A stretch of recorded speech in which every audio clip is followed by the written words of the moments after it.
Today is Friday, August 14. My name is Pastor Michael, and this is Wilderness Wanderings.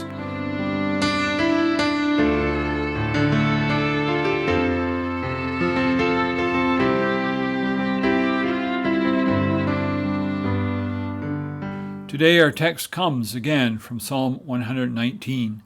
Your covenant laws are your gift to me forever. They fill my heart with joy. Verse 111. In my last several wilderness wanderings, we have looked at what God might have meant when he called David a man after my own heart.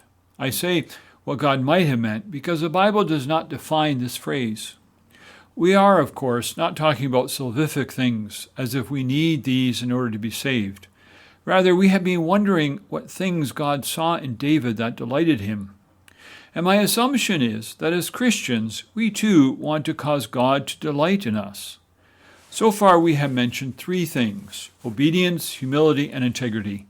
Today, I want to conclude with this: David worshipped God. When I say this, many of you will think about David and his harp out with his sheep at night, composing those psalms that still are so dear to God's people. Psalm 8, Lord, our Lord, how majestic is your name in all the earth. Psalm 139, you have searched me, Lord, and you know me. Psalm 32, blessed is the one whose transgressions are forgiven, whose sins are covered. Psalm 23, the Lord is my shepherd, I lack nothing. Psalm 51, have mercy on me, O God, according to your unfailing love. Against you only have I sinned and done what is evil in your sight.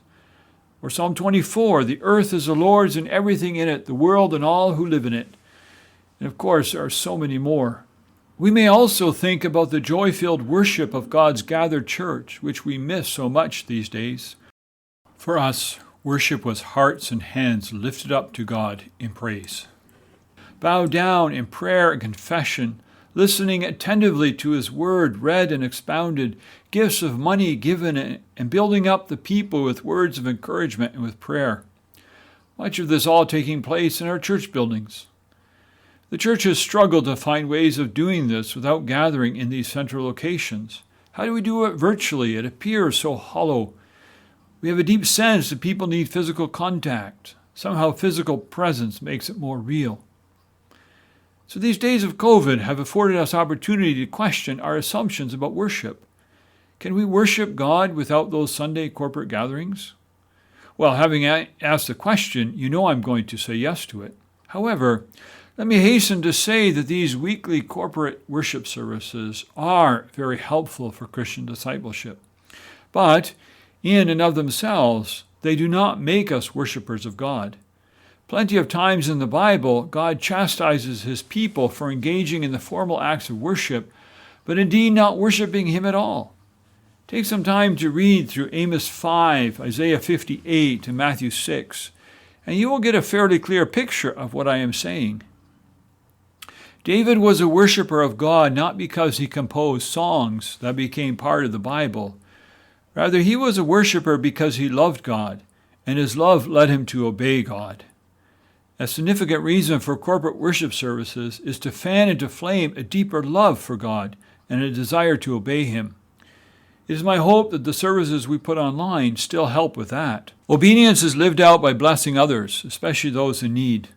Amos and Isaiah both take a strip out of Israel because they pretended to worship God in their corporate gatherings, but all the while they were thinking about how to get ahead financially. They did not care for the least of these, as Jesus would say. He would also say, if anyone is thirsty, let him come to me and drink.